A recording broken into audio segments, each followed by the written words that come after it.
Yan, napano si Noel BN Pilay. Napano kaya yun? Puntahan mo nga. Nako, bakit nga ipilay?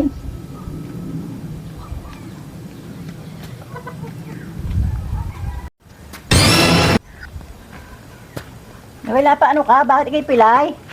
Ata ako na natapilok kung basketball Nako, yun na nga sabi ko sa iyo eh. Wala na nga pakirabang sa iyo, nakakagayaan ka pa.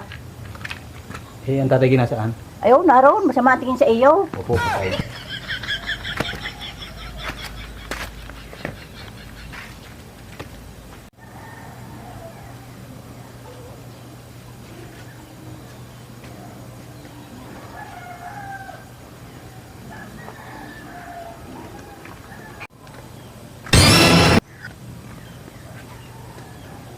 Ano, napano nga si Noel? Nabalian daw sa pagbabasketball. Yan na nga hindi na nga napapakanabangan kakagayon pa. Ay paano, ano tigagawin doon?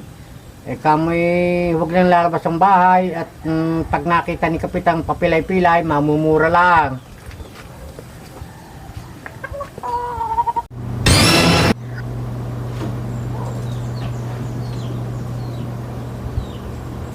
Noel, may bili sa akin na yung Ano na naman daw yun? Ang sabi ko kita muna lalabas. Baka di makita ni Kapitan napapilay-pilay baka di mamura ka lamang. Hindi mo na kayo mumurahin ni Kapitan. Di pagkagaling na balikan na nga, mumurahin pa. Parang sala yata yun. Ayun ang sabi na yung makinig ka na lamang, huwag lang kayo magkagulo.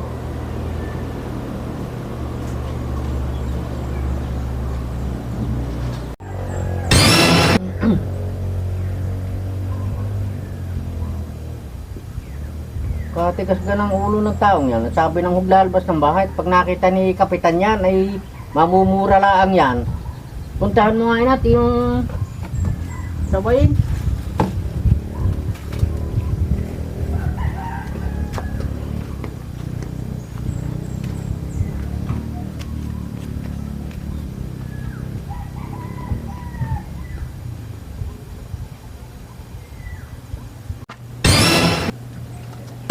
Noel, di kami sabi na sa iyo, yung nagkalalabas ng bahay at ba ikimamura lang ni Kapitan?